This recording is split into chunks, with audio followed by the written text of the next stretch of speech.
12 hutang karma Sang Buddha. Berikut ini secara singkat 12 balasan atau yang juga dapat dianggap sebagai 12 hutang samsara yang harus dihadapi oleh Bagawa.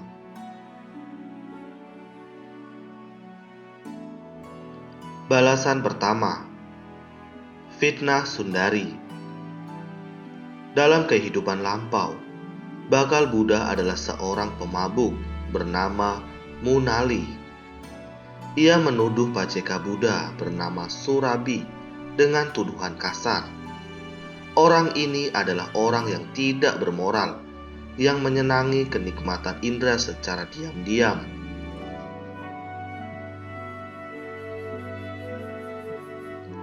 Karena kejahatan ucapannya, beliau terlahir kembali di alam penderitaan terus-menerus atau niraya. Dan dalam kehidupan terakhirnya, sebagai Bagawa, di depan umum beliau dituduh oleh Sundari, pertapa pengembara perempuan sebagai pencari kesenangan, dan telah menjalin hubungan cinta dengannya.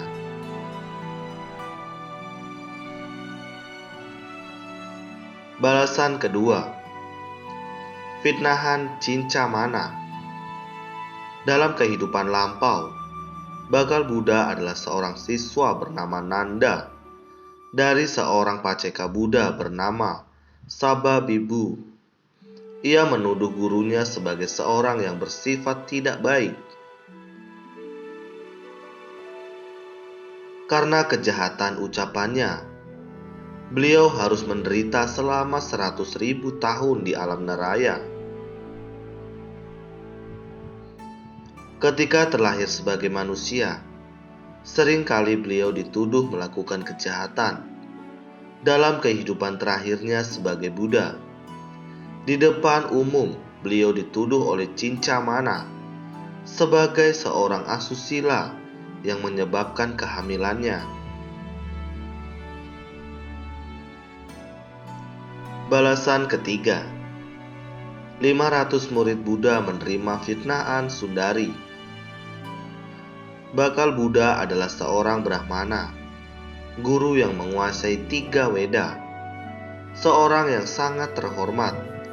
Sewaktu beliau sedang mengajarkan Veda di hutan Mahawana kepada 500 siswa, mereka melihat di angkasa seorang pertapa suci bernama Brahma mendatangi hutan ini dengan kekuatan batinnya.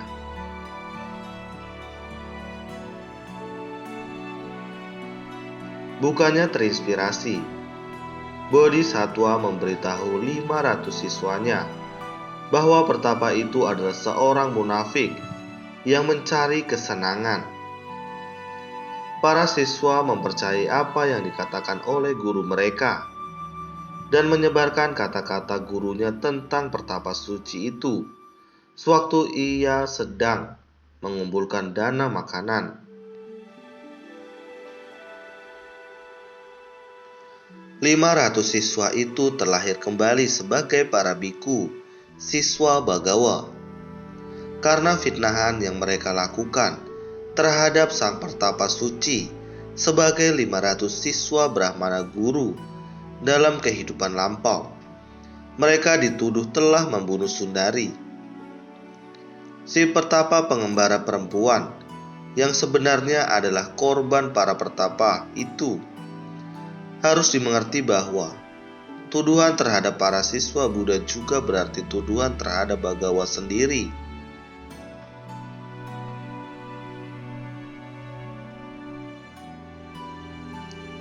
Balasan keempat, percobaan pembunuhan oleh Dewa Datta dengan menggunakan batu besar. Dalam kehidupan lampau, bakal Buddha membunuh adik sepupunya karena iri hati.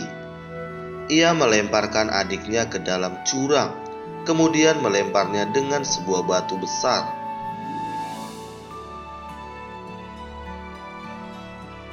Karena perbuatan jahat itu, Bagawa dalam kehidupan terakhirnya menjadi korban rencana Dewadatta yang hendak membunuhnya. Tetapi karena seorang Buddha tidak dapat dibunuh, beliau hanya menderita luka di jari kakinya karena terkena pecahan batu yang dijatuhkan dari atas bukit oleh Dewadatta.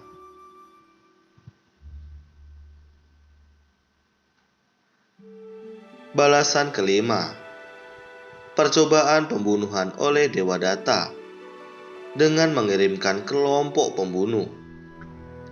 Dalam salah satu kehidupan lampau, Bakal Buddha adalah seorang anak nakal, dan ketika beliau bertemu dengan seorang paceka Buddha dalam satu perjalanan untuk bersenang-senang, beliau melempari pribadi mulia tersebut dengan batu.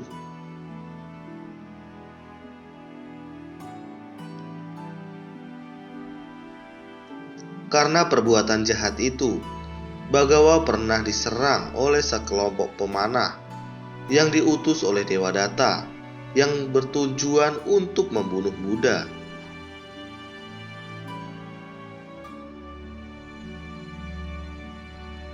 Balasan keenam, percobaan pembunuhan oleh Dewadatta dengan menggunakan gajah Nalagiri. Ketika Bakal Buddha adalah seorang penunggang gajah, beliau dengan gajahnya menakut-nakuti seorang paceka Buddha yang sedang mengumpulkan dana makanan yang seolah-olah hendak menginjak-injak orang mulia tersebut. Karena perbuatan itu, Bagawa diancam oleh seekor gajah mabuk bernama Nalagiri di Raja Gaha yang dikirim oleh Dewadatta untuk menginjak-injak Bagawa. Balasan ketujuh, terluka akibat pecahan batu yang digelindingkan Dewadatta. Dalam salah satu kehidupan lampaunya, Bodhisattva adalah seorang raja. Karena keangkuhannya sebagai raja, ia mengeksekusi seorang narapidana tanpa mempertimbangkan akibat karma. Dengan tangannya sendiri menusuk orang itu dengan tombak.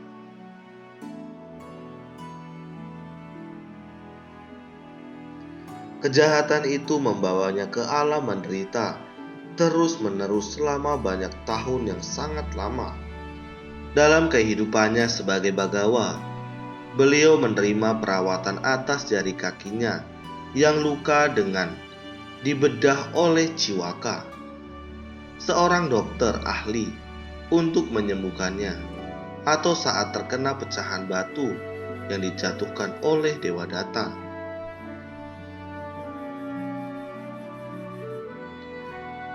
Balasan ke-8, pembantaian sanak keluarga Sakya dan sakit kepala yang dialami Buddha. Dalam salah satu kehidupan lampaunya, Bakal Buddha terlahir dalam sebuah keluarga nelayan. Beliau biasanya bergembira menyaksikan sanak saudaranya menyakiti dan membunuh ikan, atau beliau sendiri tidak melakukan pembunuhan.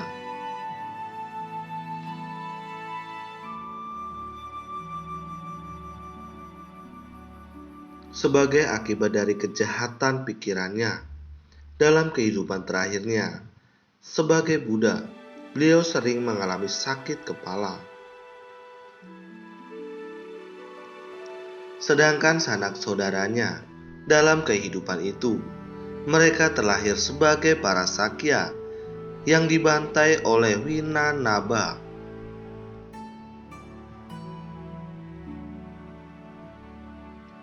Balasan ke-9, menerima dana berupa gandum. Ketika Bakal Buddha terlahir sebagai manusia pada masa ajaran Buddha Pusa, ia mencecar para biku siswa Buddha dengan berkata, "Kalian hanya pantas makan gandum, bukan nasi."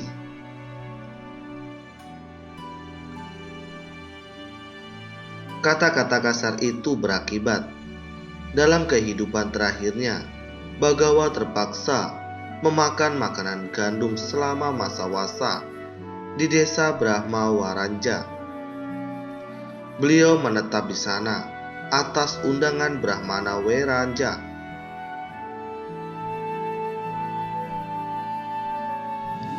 Balasan ke-10, sakit punggung pada Sang Buddha.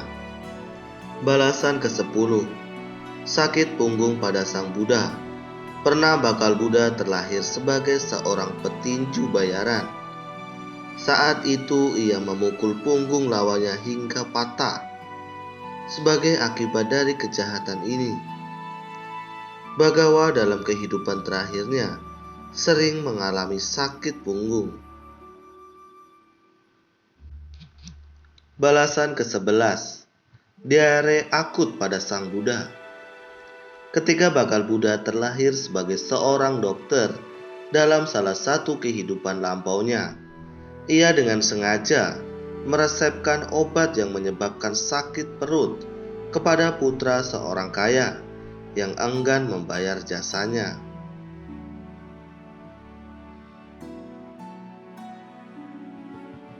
Atas kejahatan itu, Bagawa dalam kehidupan terakhirnya menderita penyakit disentri yang akut dan berdarah sebelum meninggal dunia.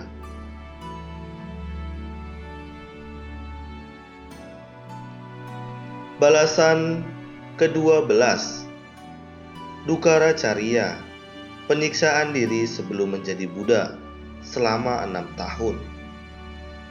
Bodhisattva pernah terlahir sebagai seorang Brahmana bernama Jotipala. Ia mengucapkan kata-kata hinaan terhadap Buddha Kassapa dengan berkata, "Bagaimana mungkin bahwa orang gundul ini telah mencapai pencerahan sempurna? Pencerahan sempurna adalah hal yang sangat jarang terjadi."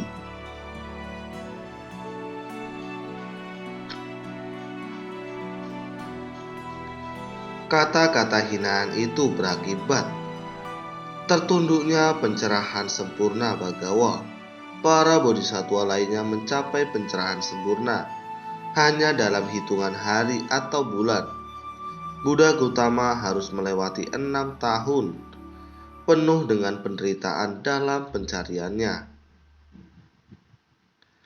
12 balasan atas kesalahan masa lampau dari bakal Buddha diceritakan oleh Bagawa sendiri, merujuk pada